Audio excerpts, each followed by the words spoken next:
Bismillahirrahmanirrahim. Assalamualaikum warahmatullahi wabarakatuh.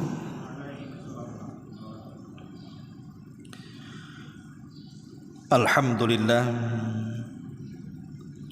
alhamdulillahi rabbil alamin, wa bihi nasta'in wa ala umurid dunya waddin. Wassalatu wassalamu ala ashrafil anbiya'i wal mursalin Muhammadin wa ala alihi wa sahbihi ajmain, amma ba'du.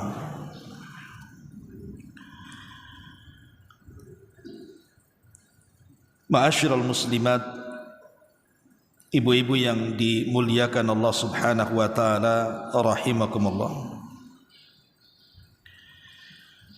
Alhamdulillah, di pagi menjelang siang ini tentu dengan nikmat dan karunia yang Allah telah anugerahkan kepada kita, kita masih bisa diberikan nikmat oleh Allah Azza wa Jalla, terutama nikmat iman, nikmat Islam, dan nikmat bisa duduk di majelis ilmu. Kemudian salawat dan juga salam untuk keberkahan majlis di pagi menjelang siang ini kita haturkan kepada Rasul kita, qudwah kita dan uswah kita semuanya, Nabi besar Muhammad sallallahu alaihi wa ala alihi wasallam.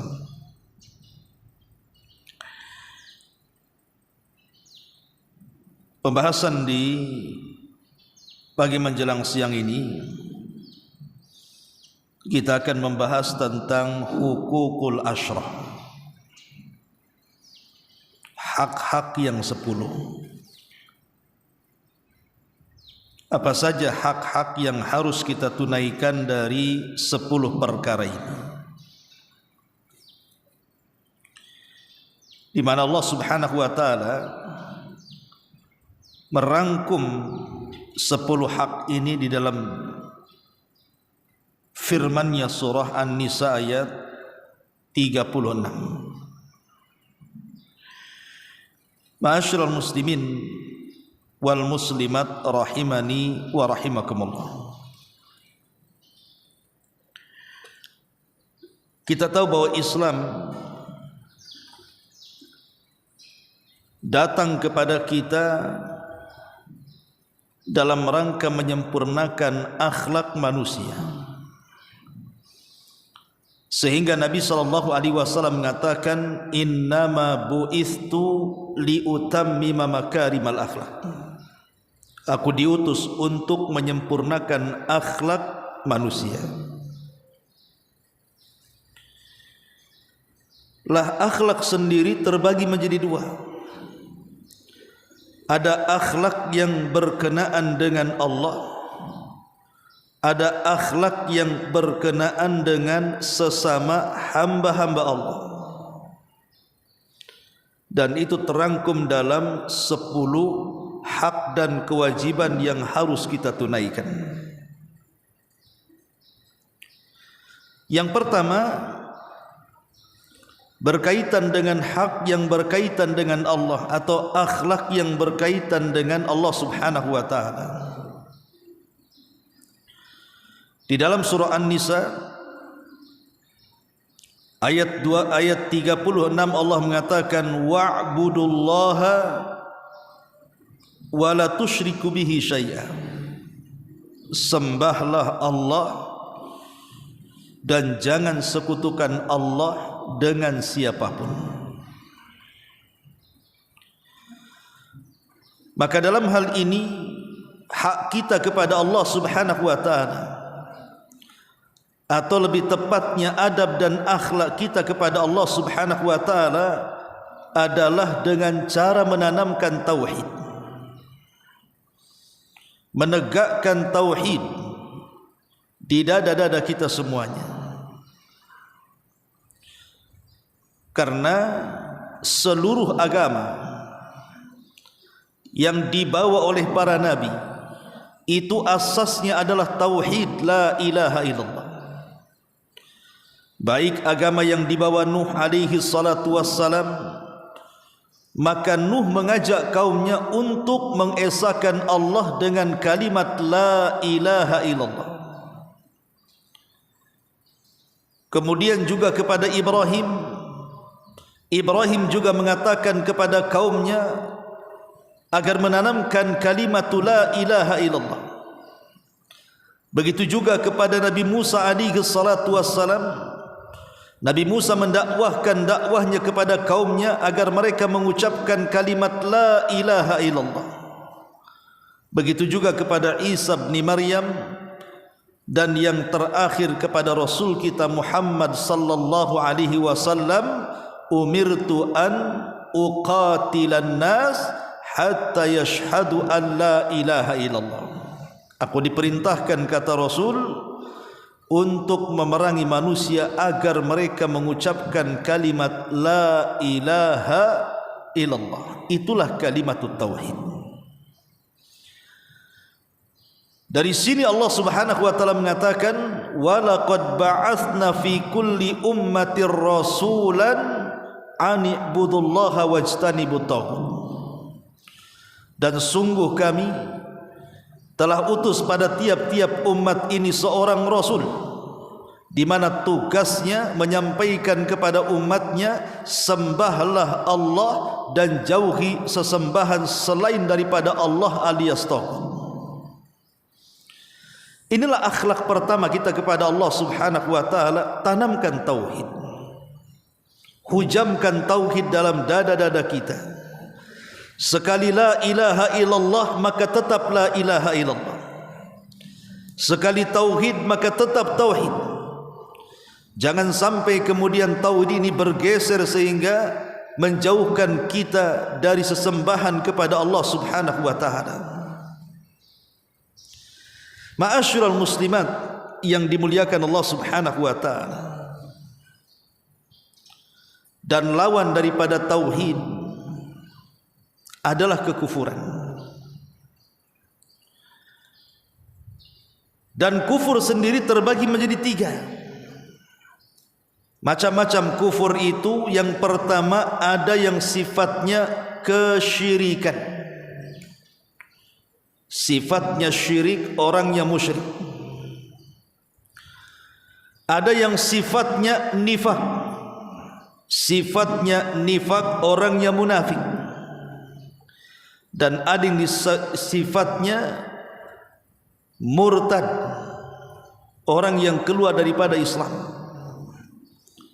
3 kelompok ini adalah kelompok yang melawan tauhid. Manusia kalau sudah terjerumus kepada kesyirikan, maka hilanglah tauhid.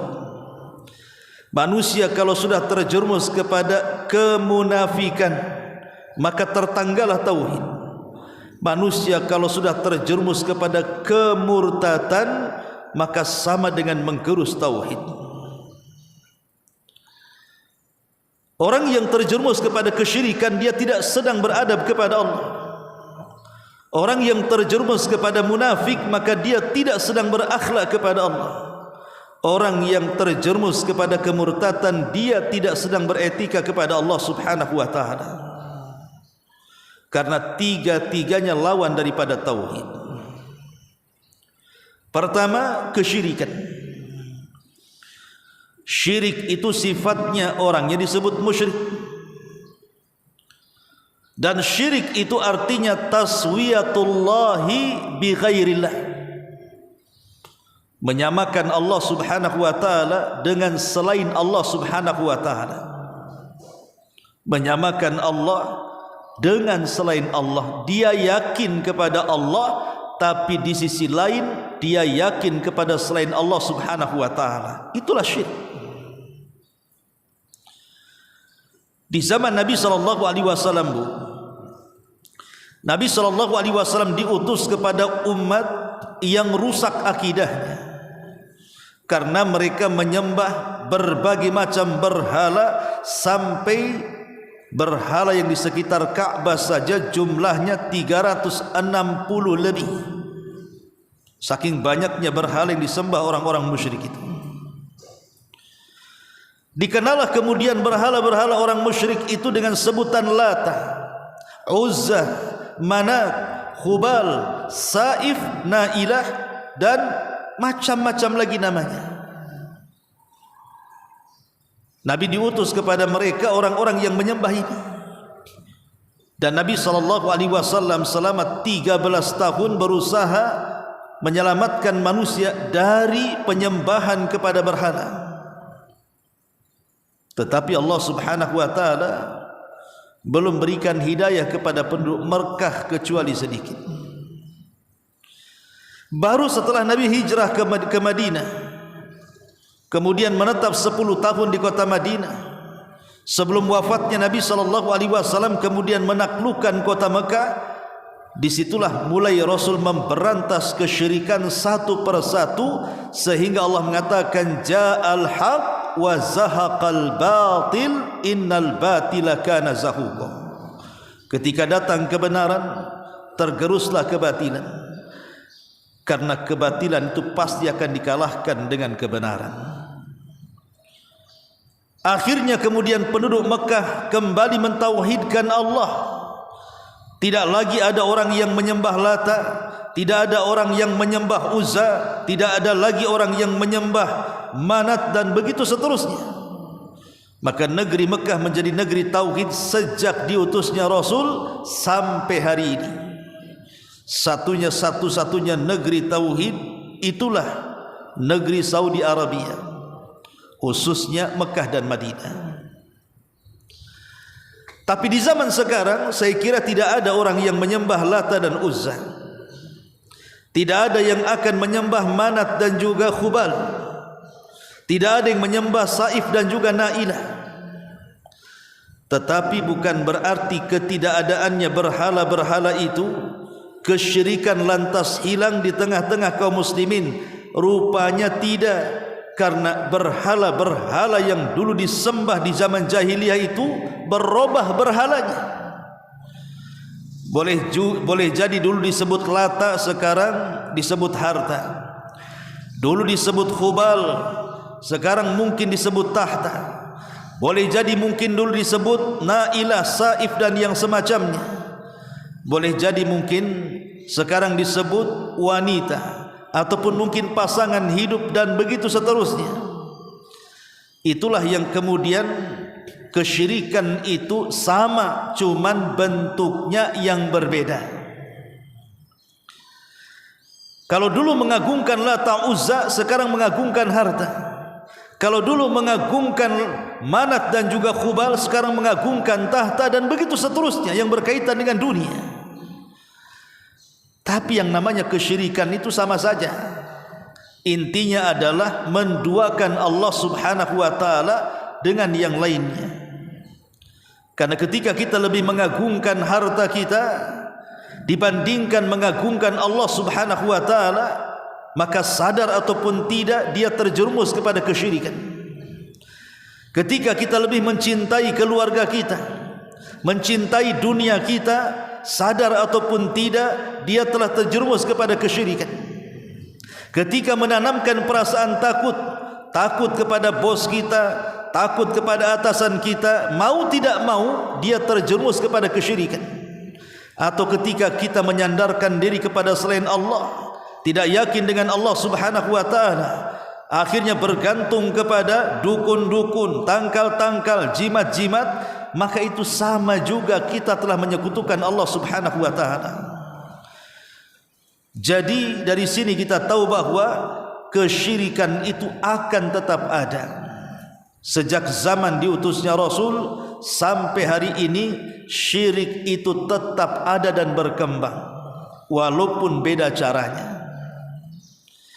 Ma'asyiral muslimin wal muslimat rahimani wa rahimakumullah. Dan perlu diingat, Bu,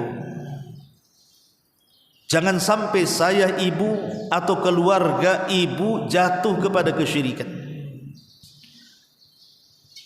Lihat Luqmanul Hakim, saking takutnya kesyirikan ini, sampai wasiat yang pertama dicantumkan dalam Al-Quran, ya bunayya la tusyrik billahi innasyirka la dzulmun adzim. Wahai anakku, jangan kau sekutukan Allah dengan yang lainnya, karena kesyirikan itu sezalim-zalimnya kezaliman. Maka saya nasihatkan, Bu, teruslah berhati-hati dari dosa yang sangat besar ini, yang kalau orang meninggal di atas kesyirikan dan jatuh kepada syirkul akbar, maka dipastikan dia rugi dunia dan akhirat, karena kalau dia masuk neraka dia tidak akan pernah keluar dari neraka, naudzubillah. Itulah dosa yang tidak akan diampuni selamanya. Ma'asyiral muslimat yang dimuliakan Allah Azza wa Jalla, lindungi keluarga dari kesyirikan. Tanamkan kepada keluarga kalimat la ilaha illallah, supaya kita tidak terjerumus kepada dosa yang paling besar yang tidak akan diampuni selamanya. Ini yang pertama. Yang kedua adalah kenifakan ataupun orang yang disebut munafik. Munafik ini diambil daripada nafak. Nafak itu semacam gua yang memiliki dua pintu, pintu masuk dan pintu keluar, atau semacam terowongan di mana masuk sebelah kanan, keluar sebelah kiri. Karena orang munafik itu masuk Islam dengan lisannya, keluar dari Islam dengan hatinya. Makanya ulama membahasakan munafik itu adalah izharul Islam wa israrul kufri, menampakkan keislaman dan menyembunyikan kepada kekafiran. Munafik ini, Bu, terbagi menjadi dua. Ada nifak yang sampai kepada taraf mengeluarkan kita dari Islam, dan ini munafik yang berkaitan dengan keyakinan. Munafik yang berkaitan dengan keyakinan ini tadi dia menampakkan Islam dalam lahiriahnya, tapi menyembunyikan kekufuran dalam batiniahnya. Luarnya saja nampak Islam, tapi dalamnya penuh dengan kekufuran. Itulah yang banyak dilakukan orang-orang kafir untuk menghancurkan Islam dari dalam. Terkadang mereka mengutus orang cerdas, kemudian dimasukkan dan disusupkan ke dalam Islam, dipelajarinya oleh dia Quran, dipelajarinya oleh dia sunnah, kemudian dipertentangkanlah Quran di dalamnya, dipertentangkanlah sunnah di dalamnya, kemudian membuat kegaduhan dan kerancauan sehingga akhirnya membingungkan umat Islam. Itulah yang disebut dengan orientalis.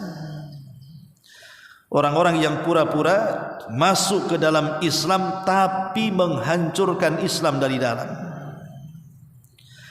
Tapi di sana ada nifak yang disebut dengan nifak amal.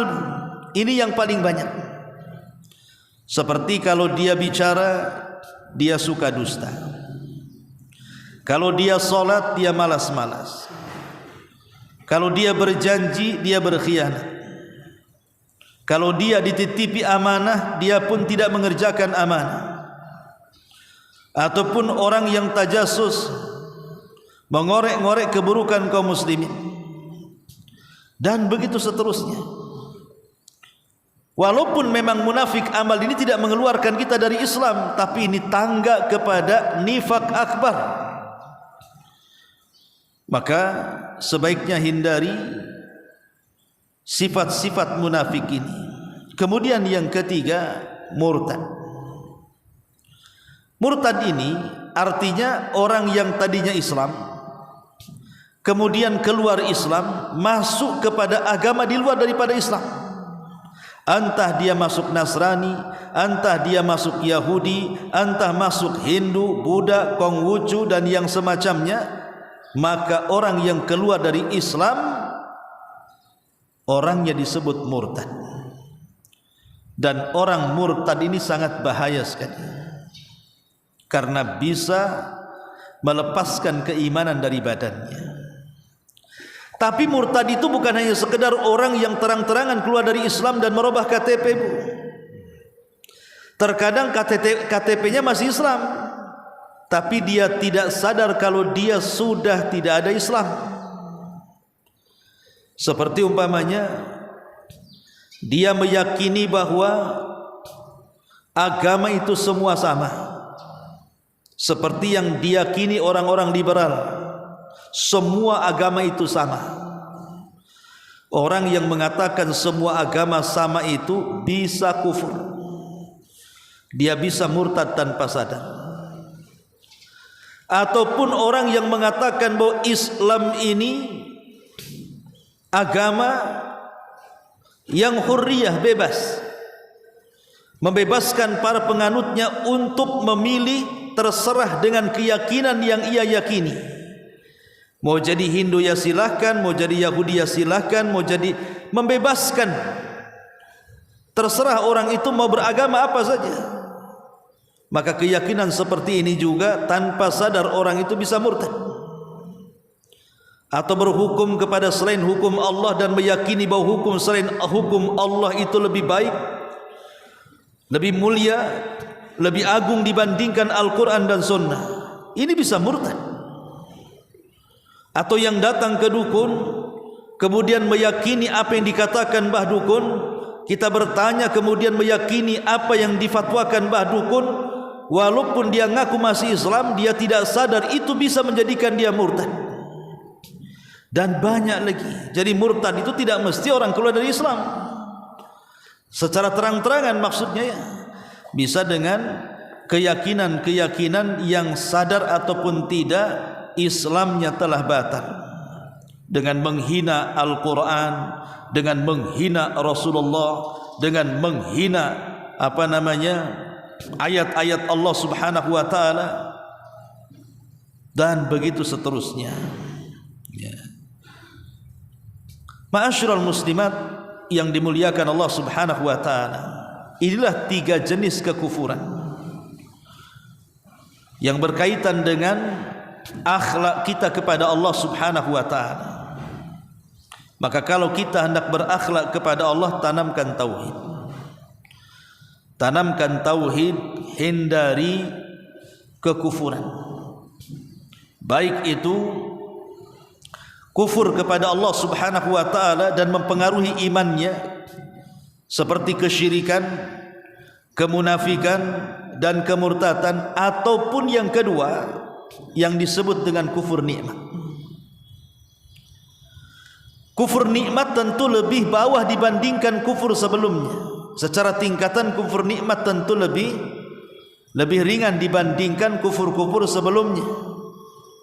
Tapi walaupun lebih ringan, kufur nikmat ini bisa menjadi tangga kepada kufur yang lebih besar dibandingkan yang pertama tadi. Lalu apa kufur nikmat itu? Para ulama mengatakan kufur nikmat itu artinya sitru ni'matillahi wa ya'malu bi mukhalafatil mun'im. Sitru ni'matillahi azza wa jal wa ya'malu bi mukhalafatil mun'im. Kata ulama, kufur nikmat itu menutup-nutupi bahwa nikmat itu datang dari Allah, atau melakukan sesuatu dengan nikmat yang Allah anugerahkan itu tidak seperti yang dikehendaki zat pemberi nikmat Allah Subhanahu wa ta'ala. Itu disebut kufur nikmat. Jadi kufur nikmat 2. Pertama, menutup-nutupi nikmat Allah, seolah-olah nikmat itu bukan datang dari Allah. Yang kedua, dia melakukan sesuatu dalam rangka menyelisihi dan dengan nikmat itu zat yang sudah memberikan nikmat kepadanya, Allah Subhanahu wa ta'ala. Dua-duanya disebut kufur nikmat. Adapun yang pertama, menutup-nutupi nikmat itu datang dari Allah. Contohnya seperti kisah Qarun. Qarun ini ketika dia sudah kaya, Nabi Musa mengutus seseorang untuk mengambil zakatnya. Datanglah orang ini menghadap Qarun. Kemudian mengatakan, wahai Qarun, Nabi Musa mengutusku untuk mengambil bagian zakat hartamu. Tapi kemudian Qarun justru menolak utusan itu dan mengatakan, innama utituhu min ilmin indi. Enak saja kau ambil hartaku. Ini harta hasil jerih payahku. Ini harta hasil kecerdasanku. Ini harta hasil keringatku. Dia nasabkan nikmat itu kepada dirinya dan tidak menasabkan nikmat itu kepada Allah Subhanahu wa taala. Dia tutup-tutupi Allah di sini. Dan itu di masyarakat, kata-kata Qarun ini sudah menjadi biasa. Ketika ada orang yang sukses dalam berkarya, sukses dalam bekerja, dia pun menjadi kaya raya. Kemudian kita katakan, dari mana kekayaan? Dia tidak mengatakan ini rizki Allah Subhanahu wa taala, tapi dia justru mengatakan, dari mana kekayaanmu? Dia mengatakan, ya hasil kerja saya, hasil jerih payah saya. Dari pagi sampai malam saya bekerja, inilah hasilnya. Dia menutup-nutupi rizki itu seolah-olah dia yang dapat. Harusnya dia tidak bicara seperti itu. Kalau dia berakhlak dan beradab kepada Allah, ketika ditanya dari mana harta kau dapat, harusnya dia mengatakan ini semua rizki dari Allah Subhanahu wa taala. Kalau dia bertanya lagi bagaimana caranya, kita katakan kerja. Jadi kerja itu cara, tapi nikmat itu datang dari Allah Subhanahu wa taala. Jangan sampai menutup-nutupi nikmat. Tidak boleh kita menutupi nikmat, karena apapun yang terjadi itu tidak lepas daripada campur tangan Allah kepada kita. Ma'asyiral muslimin wal muslimat rahimakumullah. Maka jangan seperti Qarun, tapi jadilah seperti Nabi Sulaiman. Ketika Nabi Sulaiman diberikan nikmat oleh Allah berupa kekayaan yang melimpah, kerajaan yang luas, diberikan mukjizat yang tidak diberikan kepada para nabi sebelum dan sesudahnya, mampu menundukkan angin, mampu menundukkan kalangan jin, mampu menundukkan hewan dan yang semacamnya. Tapi Nabi Sulaiman tidak pernah sombong seperti sombongnya Firaun, seperti sombongnya Namrud. Justru Nabi Sulaiman mengatakan, hadza min fadli rabbi liyabluwani aashkuru am akfur. Ini semua adalah karunia dari Allah. Allah sengaja menguji aku, kata Sulaiman, dengan karunia yang banyak ini, apakah aku bisa kufur ataukah aku bisa syukur. Lihat, Nabi Sulaiman alaihi salatu wassalam mengajarkan kepada kita bagaimana caranya syukur nikmat. Nasabkan nikmat itu kepada Allah. Jangan menasabkan nikmat itu datang dari kita. Ya wajar saja saya kaya, saya ini loh kuliahnya tinggi, saya sudah doktor, sudah profesor, masa kere. Ya wajar saja saya kaya, saya kan menteri, saya kan pejabat. Ya wajar saja saya kaya, pendidikan saya tinggi sekali, pekerjaan saya mentereng, saya pilot, saya dokter spesialis, saya arsitek. Subhanallah. Kalau bukan karena Allah Subhanahu wa taala yang memberikan rizki kepada kita, itu tidak ada guna titel-titel itu. Karena yang namanya rizki, yang namanya jodoh, yang namanya maut, itu semua rahasia Allah. Betapa banyak orang-orang yang memiliki kecerdasan tinggi, kalau Allah tidak memberikan rizki, toh hidupnya juga susah belangsak juga. Tapi berapa banyak orang-orang yang tidak tinggi sekolahnya, mungkin pendidikannya juga terbatas, tapi kalau Allah mau memberikan rizki, jadi juga dia orang kaya. Karena rizki itu kuasa Allah Subhanahu wa ta'ala. Kita ini hanya disuruh untuk berusaha. Adapun yang memberikan kekayaan kepada kita itu Allah Subhanahu wa ta'ala. Karena rahasia kaya itu di tangan Allah, bukan di tangan kita. Maka jangan sampai menutup-nutupi nikmat yang Allah anugerahkan, nasabkan nikmat itu kepada pemiliknya, Allah Subhanahu wa taala. Karena banyak kata-kata di masyarakat ini terkadang tidak sadar itu bagian daripada kufur nikmat. Yang sering saya contohkan, ibu naik motor dari rumah ke Masjid Nidaul Ilmi, kemudian di tengah jalan ada mobil yang hampir menyerempet ibu, kemudian ibu hampir terjatuh, kemudian yang dibonceng mengatakan kepada sopirnya, kalau bukan karena kepiawaian anti yang menyetir, tentu kita sudah terpelanting mati, itulah ketabrak lori katanya. Lah, kok bisa keselamatan dinasabkan kepada sopir? Ini kalimat-kalimat seperti ini bentuk menutup-nutupi nikmat. Harusnya dia jangan ngomong begitu, tapi harusnya dia mengatakan, kalau bukan karena Allah, kemudian Umi yang nyetir, yang pandai, yang piawai, tentu kita sudah celaka. Begitu maksudnya. Karena menutup-nutupi nikmat itu bagian daripada kufur nikmat. Atau mengatakan kepada orang, kalau bukan karena bantuanku, kalau bukan karena modal yang aku berikan, kalau bukan karena aku tolong, kamu mungkin sudah jadi gembel di jalan, kamu sudah mungkin keluar dari Batam, tidak tahan tinggal di sini, kamu tidak akan berhasil. Nah, ini kan kalimat ini sering kita dengar di masyarakat, seolah-olah keberhasilan seseorang ditentukan oleh kita. Tidak, keberhasilan itu yang menentukan Allah, kita ini hanya wasilah saja. Maka bahasanya dibetulkan dengan mengatakan, kalau bukan karena Allah kemudian bantuanku, begitu maksudnya. Karena beradab sedikit kepada Allah itu penting.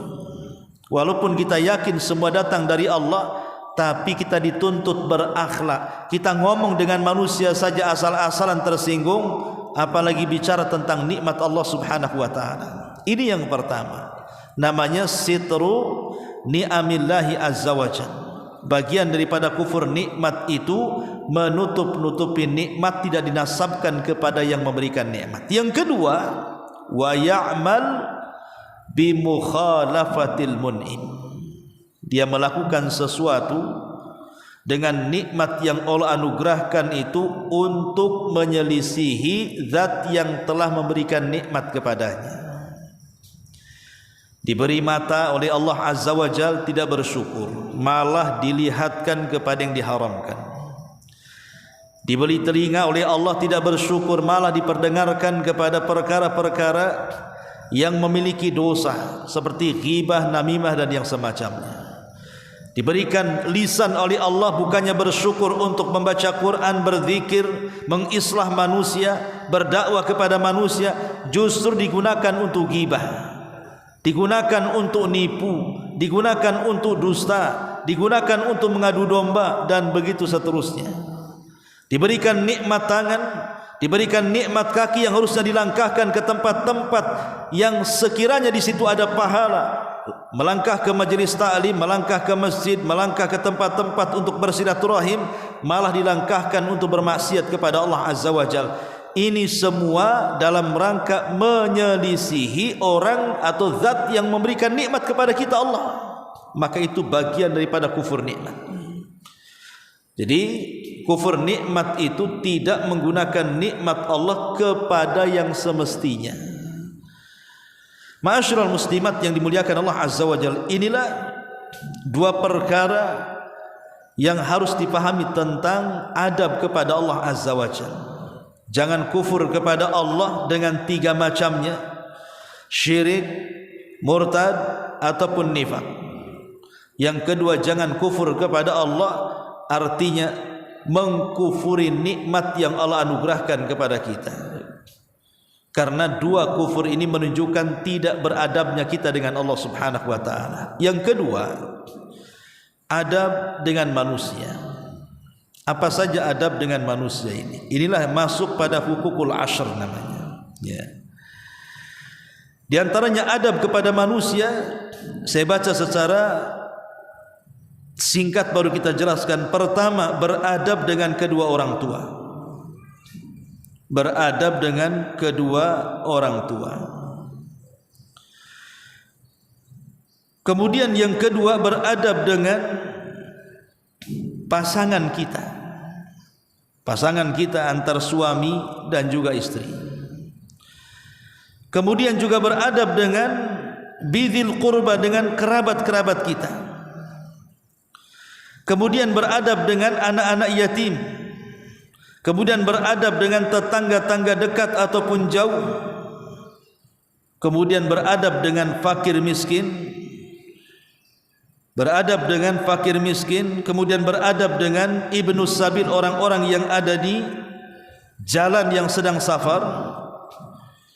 Kemudian beradab dengan milkul yamin, dengan budak atau hamba sahaya. Inilah adab-adab yang ke-10 yang harus diperhatikan. Pertama, adab kepada Allah. Sekarang masuk pada adab kepada makhluk. Adab kepada makhluk yang pertama kali adab kepada orang tua. Selain kita bersyukur akan nikmat yang Allah anugerahkan kepada kita, kita pun harus bersyukur dengan keberadaan orang tua yang menjadikan kita ada. Kalau bukan karena Allah kemudian kedua orang tua, kita tidak akan ada di permukaan bumi. Jadi adanya kita karena adanya mereka. Satu hari Abdullah ibn Umar radhiyallahu anhuma melihat ada orang yang sedang tawaf. Dia menggendong ibunya. Kemudian setelah tawaf 7 putaran, dengan lelah letihnya dia gendong ibunya sampai selesai dalam manasik haji. Dia datang kepada Ibnu Umar radhiyallahu anhuma dan mengatakan, "Wahai Ibnu Umar, apakah kebaikan diriku kepada kedua orang tuaku yang sudah kuhajikan dengan cara ku gendong dari awal manasik haji sampai selesai haji? Apakah ini cukup berbuat baikku kepada kedua orang tuaku?" Maka Ibnu Umar radhiyallahu anhuma mengatakan, "Belum, bahkan satu hentakan nafas ibumu saat melahirkanmu itu belum tertebus dengan perbuatan." Subhanallah.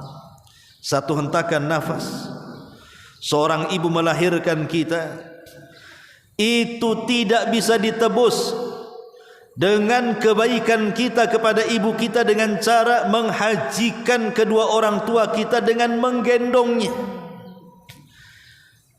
Menggendong semen saja itu sudah lelah. Ini yang digendong lebih berat dibandingkan semen. Mulai dari tanggal 8 Dzulhijjah sampai tanggal 13 hari Tasyrik, dia harus melakukan sa'i, dia harus melakukan tawaf, dia harus melakukan lempar jumrah, mabit di Muzdalifah, ngelempar di Mina, dan begitu seterusnya dari awal sampai akhir. Lelah letih. Tetapi Ibnu Umar mengatakan kebaikan itu belum ada apa-apanya dibandingkan satu hentakan nafas seorang ibu melahirkan anaknya. Saking besarnya hak kita kepada orang tua. Ya. Ma'asyiral muslimat yang dimuliakan Allah Subhanahu wa taala. Makanya kenapa pahala orang yang berbuat baik kepada orang tua itu sangat besar. Langsung diberikan surga oleh Allah Subhanahu wa taala. Ketika Nabi SAW ditanya tentang amalan yang bisa memasukkan manusia ke dalam surga, maka yang pertama kali tauhid, kemudian Rasul mengatakan birrul walidain, berbakti kepada kedua orang tua. Ini yang pertama, singkat-singkat saja. Yang kedua, akhlak dengan sesama, pasangan hidup kita. Suami kepada istri, istri kepada suami. Saya akan sebutkan masing-masing satu hadis. Adapun akhlak seorang suami kepada istri disebutkan dalam hadis. Kata Nabi SAW, "An tut'imaha idza ta'imta, wa an taqsuha idza kasaita, wa la tadribil wajha, wa la tuqabbih, wala tajhur illa fil baiti." Kata Nabi SAW, berilah istrimu makan seperti makanan yang kau makan. Berilah istrimu pakaian seperti pakaian yang kau pakai. Dan jangan pukul istrimu di bagian wajah, dan jangan memburuk-burukkan istrimu, dan jangan mengeluarkan istrimu dalam kondisi berselisih kecuali tetap berada di rumahnya. Di sini Nabi menyebutkan 5 perkara kewajiban suami kepada istri. Pertama, memberi makan sebagaimana yang suami makan. Maka zalim seorang suami kalau memberi makan istrinya tidak lebih lezat dibandingkan makanan yang ia makan. Suami hanya ngasih per bulannya 500.000, itu untuk 1 bulan tuh. Dibagi 30 hari, ya dapatnya 3 teh, tahu tempe, teh satunya apa tuh? Toge. Nah itulah 3 teh ya. Tapi kalau dia pulang dari kerja, mampir pula dia ke nasi padang, istri tak tahu. Atau ngajak kawannya ditraktir pula lah di mana tuh? Warteg. Lauknya pula lebih lezat dibandingkan yang dimakan istrinya. Zalim. Suami yang seperti ini zalim. Ataupun yang kedua, memberi pakaian suami pula lebih mahal dibandingkan pakaian istri. Kalau suaminya mereknya branded, semua di atas 1 juta atau pakaiannya, istri pula kemudian diberi pakaian yang biasa-biasa saja, yang harganya 100.000 dapat 5, jadi kan 10 ribuan, bisalah ambil di luar tuh. Lah ini tidak boleh seperti itu, zalim suami kayak gitu itu. Karena harus memberikan pakaian sesuai dengan pakaian yang dipakai. Ini yang kedua. Yang ketiga, wala tadribil wajh, tidak boleh memukul wajah. Tidak boleh memukul wajah. Karena wajah itu bagian yang paling mahal bagi seorang wanita. Ratusan juta uang ibu itu terpasang di wajah. Gara-gara wajah itulah keluar macam-macam kosmetik yang harganya itu tidak murah kan. Gara-gara wajah setiap hari uang suami berkurang untuk perawatan mata, perawatan halis. Bayangkan, bulu mata, terus bulu-bulunya pun diperhatikan. Itu belum pipinya, belum lehernya, belum telinganya, belum rambutnya. Makanya itu wajah itu tempat yang sangat berharga. Jarang seorang ibu kalau ngaca itu kakinya dulu kan. Ibu kalau ngaca kakinya dulu apa? Tangannya, pasti wajahnya dulu. Tengokin ada jerawat tidak. Kalau sudah ada jerawat satu, stresnya 1 bulan tuh. Cemana ngilanginnya? Karena wajah bagi seorang wanita itu berharga. Lah tempat yang sangat berharga tiba-tiba dihinakan dengan pukulan suami. Apa itu tidak sebuah penghinaan? Makanya Rasul mengatakan jangan pukul wajah. Kalaupun harus memukul, cari areal selain wajah. Entah pahanya, entah betisnya kan itu. Dan itu pun tidak berbekas dan tidak boleh menyakiti dan menyiksa. Kemudian yang ketiga, yang keempat, wala tuqabbih, tidak boleh memburuk-burukkan. Karena terkadang ada seorang suami itu yang ketika bermasalah dengan istrinya, maka tidak ada bedanya dia dengan wanita. Dicaci maki istrinya, dicaci maki keluarganya. Ini juga suami yang tidak beradab. Dan yang terakhir, wala tahjur illal fil bait. Kalau ada masalah jangan ngusir. Ada suami bermasalah dengan istrinya, diusir istrinya, pulang kau ke rumah orang tuamu. Bahkan saya pernah melihat ada orang rumah tangga bermasalah, Bu. Suaminya langsung beli koper di pasar, langsung dimasukkan pakaian istrinya, dilempar langsung ke teras. pergi kau dari sini kata. Enggak boleh Bu. Ya, ini suami yang tidak berakhlak. Ini contoh hadis, ya banyak lagi kewajiban suami kepada sini, satu hadis saja karena waktu. Kemudian yang kedua, akhlak istri kepada suami. Saya sebutkan satu hadis juga. Nabi SAW mengatakan dari Muawiyah ibn Haidah radhiyallahu anhu, ketika seorang sahabat datang kepada Rasul, apa kewajiban kami istri-istri kami kepada suami itu? Maka Rasul mengatakan, Idza nadhara ilaiha sarrathu. Pertama, kalau suami memandang istrinya menyenangkan suaminya. Kalau suami memandang istrinya menyenangkan hati suaminya. Betapa banyak suami yang sakit hatinya ketika istri memasang wajah yang tidak disukai suaminya. Maka pasanglah wajah yang jangan sampai menyakiti hati suaminya. Apalagi suami lagi lelah, letih bekerja gitu ya. Yang pulang ke rumah itu supaya kelelahan itu hilang dengan dihiburnya oleh pasangan rumahnya. Tapi betapa banyak suami yang pulang ke rumah bukan hilang penatnya, bertambah-tambah capeknya. Kenapa? Karena sudah lihat iblis di kantor, lihat setan pula di rumah. Jadinya kan penat Bu. Maka jadilah Khadijah. Ketika Rasul ada masalah, kemudian Rasul memanggil-manggil Khadijah dan mengatakan, Zammiluni, zammiluni, selimuti aku, selimuti aku. Maka Khadijah pun menghibur hati Rasul, menyelimutinya, kemudian mengatakan, Wallahi la yuhzikallahu abada. Demi Allah, engkau tidak akan dihinakan sama sekali. Kemudian dihibur, engkau orang baik, engkau orang ini, engkau orang itu, dan begitu seterusnya. Idza nadhara ilaiha sarrathu. Termasuk juga sarrathu adalah dengan menjaga penampilan, menjaga gaya, ya, menjaga pelayanan. Macam mana suami supaya jangan sampai tidak suka dengan saya. Ini yang pertama. Kemudian yang kedua, wa idza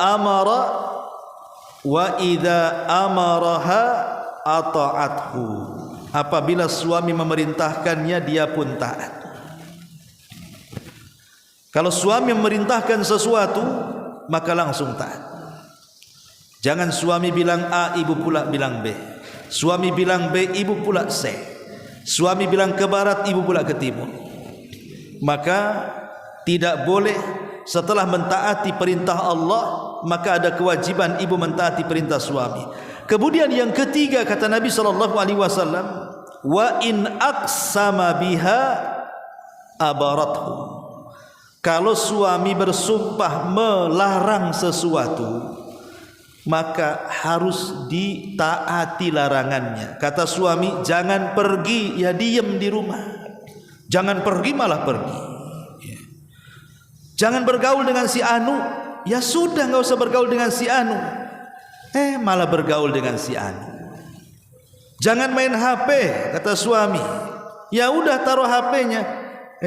Malah sembunyi di kamar mandi main HP. Ini istri yang tidak taat dengan suami kayak gini nih. Jadi ciri-ciri istri yang taat itu, kalau suami melarang sesuatu, maka dia berhenti dari larangan itu. Jangan begini, ya jangan begini. Jangan begitu, ya jangan begitu. Kemudian yang keempat kata Nabi SAW, wa in ghaba anha hafizat fi malihi wa nafsiha. Ketika suami tidak ada, kata Rasul, entah safar, entah kerja, entah kemana, maka jaga kehormatannya. Dia ada suami, jangan memasukkan orang yang tidak disukai suami. Jaga harta suami, jangan dihambur-hamburkan. Mumpung suami tidak ada, akhirnya kemudian dihambur-hamburkan hartanya. Maka ini juga bukan bagian adab seorang istri kepada suami. Ini contoh dua hadis tentang hubungan suami istri. Kemudian yang ketiga, di antara adab yang diajarkan Nabi SAW adalah adab dengan tetangga. Tetangga ini Bu terbagi menjadi tiga. Ada tetangga yang sekaligus dia kerabat. Yang kedua, ada tetangga tapi dia bukan kerabat. Ada tetangga itu, pertama ya saya ulangi, ada tetangga, dia tetangga kita, dia kerabat kita dan agamanya Islam. Yang kedua, ada tetangga, dia tetangga kita, agamanya Islam tapi bukan kerabat kita. Kemudian yang ketiga, ada tetangga, dia tetangga kita, dia bukan kerabat kita dan dia bukan muslim. Ini beda perlakuannya, Bu. Pertama, kalau kita punya tetangga plus kerabat plus juga muslim, maka dia punya 3 hak. Pertama, hak bertetangga, yang kedua hak berkerabat, dan hak seorang muslim. Yang kedua, kalau tetangganya bukan kerabat tapi dia tetangga dan muslim, maka dia memiliki 2 hak. Hak bertetangga dan hak seorang muslim. Kemudian yang ketiga, kalau dia bukan kerabat, bukan seorang muslim, tapi dia tetangga, tetap dia punya hak, namanya hak bertetangga. Contohnya wayamnaunal maun, jangan mencegah apapun dari benda-benda rumah kalau dipinjam kasih, walaupun dia bukan muslim. Dia datang ke ibu, pinjam rantang Bu, ibu kasih. Pinjam sendok, ibu kasih. Pinjam pisau, ibu kasih. Pinjam beras, ibu kasih. Pinjam garam, ibu kasih. Itu namanya hak kepada tetangga, Bu. Karena Allah mengancam wa yamnaunal maun, termasuk para pendusta agama adalah mencegah, tidak mau memberikan apa yang dipinjam tetangganya. Maka ini hak dengan tetangga. Gambarannya hak bertetangga itu adalah saling menghormati, baik tetangga kita muslim ataupun kafir. Saya contohkan 2 hadis Nabi SAW. Pertama, ada seorang laki-laki datang kepada Nabi SAW, kemudian bertanya kepada Rasul tentang seseorang yang dia salat malamnya tiap malam, kemudian puasa sunnahnya tiap hari, kemudian sedekahnya tiap waktu, kemudian berbuat baiknya tiap saat. Pokoknya sempurna seorang wanita ini. Tetapi satu hal yang kurang dari wanita ini, kata orang ini, ya Rasulullah, walakin tu'dhi jiranaha bilisaniha, tapi lisannya suka menyakiti hati tetangganya. Maka Rasul mengatakan, la khaira fiha hiya min ahlin nar. Orang itu tidak punya kebaikan walaupun solat malam tiap malam, walaupun puasa sunnah tiap hari, walaupun sedekah tiap saat, tetap tidak punya kebaikan. Dan wanita itu pantas masuk neraka. Maka berbuat baik kepada tetangga yang paling utama adalah menjaga lisan, Bu, ya. Jaga lisan. Lisan ini tak betulang. Kadang-kadang baru mendapatkan kabar tentang tetangganya langsung disebar. Kafa bil ithmi kadiban, kafa bil mar'i ithman an yuhadditsa bikulli ma sami. Kata Rasul, cukuplah orang itu membawa dosa banyak ketika dia menyambung lidah apapun yang didengar telinganya. Kalau ibu nih pamannya ada bertiga ngobrol, tahu-tahu yang satu ngasih berita-berita hoak, ya, ngerumpi, tahu-tahu ibu sambung lidah ngomong kepada yang lain, Bu, itu ibu membawa dosa besar. Maka yang selamat adalah diam. Orang yang paling selamat, yang punya akhlak dengan tetangga itu adalah yang lisannya diam. Tahu nggak si Anu? Nggak tahu, padahal tahu. Ya, masa nggak tahu Nggak tahu. Itu yang paling selamat. Masa tetangga sebelah enggak tahu? Enggak tahu. Itu ya, Bu, ya. Kalau ibu ingin selamat, bilang kalimat enggak tahu. Walaupun ibu tahu. Karena tidak ada kalimat yang bisa menyelamatkan tetangga dengan tetangganya kecuali kalimat saya tidak tahu. Tapi kalau saya katakan saya tahu, pengen lebih tahu tidak? Mau saya kasih tahu tidak? Tahuan betul atau tahuan benar? Ini yang nggak beres ini, Bu, ya. Jadi ini hadis yang pertama. Hadis yang kedua, Nabi SAW mengatakan dalam hadis Abi Dzar radhiyallahu an, kata Nabi SAW, "Idza tabakhta maraqatan faqsir ma'aha wa ta'ahad jiranaka." Kalau engkau masak sebuah masakan, perbanyak kuahnya, kata Rasul. Kemudian bagi-bagi tetanggamu. Kalau engkau masak sebuah masakan, perbanyak kuahnya supaya jadi banyak, kemudian bagi-bagi tetanggamu. Hadis ini sebenarnya bukan bicara ngasihnya, Bu. Karena terkadang yang kita kasih kepada tetangga itu rupanya lauk di tetangga lebih enak daripada lauk yang kita kasih, Bu. Bukan itu maksudnya hadis ini. Hadis ini maksudnya ditinjau dari akhlak. Kadang-kadang tetangga ini kalau kita mengasih sesuatu walaupun mungkin yang dikasih itu tidak berharga bagi dia, tetapi dengan memberikan sesuatu kepada kita bentuk hadiah itu bagian akhlak yang berkesan dalam hidup bertetangga. Gak apa-apa, Bu. Ibu masak sop nih, ayamnya mungkin 1 ruas jari, tapi airnya setengah ember, kasih kaldu banyak-banyak. Kemudian berikan kepada tetangganya. Ini contoh saja. Ya tapi jangan bakhil juga, Bu. Atau manas-manasi tetangga. Tahu tetangga ini orang susah, ibu masak ikan asin pula lah, 7 meter 8 meter kecium baunya, tapi tak mau ngasih. Nah, itu kan namanya manas-manas, Ibu. Ya, kalau masak itu sampai kecium tetangganya, kasihlah tetangga itu supaya nggak penasaran. Jangan sampai ngintip masa apanya orang ini. Nah ini, tapi yang jelas bahwa hadis ini mengajarkan kepada kita tentang apa? Tentang saling memberikan hadiah. Alangkah indahnya sebuah perumahan itu kalau saling memberikan hadiah, saling tukaran lauk. Si Anu, Umi Anu kemarin ngasih itu kepala ikan, sekarang saya kasih kepala ayam. Nah contohnya ya. Oh itu yang itu kemarin itu ngasih tuh buntut ikan, saya kasih ceker ayam. Jadi nggak masalah, Bu, tukar-tukaran gitu ya, tukar-tukaran, dan kita hargai. Dan itu akan menanamkan perasaan cinta, karena hadiah itu membangkitkan cinta. Kemudian juga adab yang berikutnya, adab kepada kerabat. Adab kepada kerabat ya tentu lebih dekat, lebih didahulukan dibandingkan adab kepada tetangga. Harus lebih lagi. Ya. Kemudian di sana ada adab kepada fakir miskin, kepada anak-anak yatim, kepada ibnu sabil, kepada budak-budak dan begitu seterusnya yang tidak mungkin kita jelaskan karena waktu juga. Inilah di antara pentingnya kita menanamkan akhlak dalam kehidupan kita, baik akhlak kepada Allah ataupun akhlak kepada sesama. Wallahu a'lam bishawab. Mudah-mudahan ada manfaatnya. Kalau ada yang bertanya silakan. Kalau tidak ada kita tutup. Taib, kalau kita ada kita tutup. Subhanaka wa bihamdika asyhadu an la ilaha illa anta astaghfiruka wa atubu ilaik. Allahu taala alam. Assalamualaikum warahmatullahi wabarakatuh.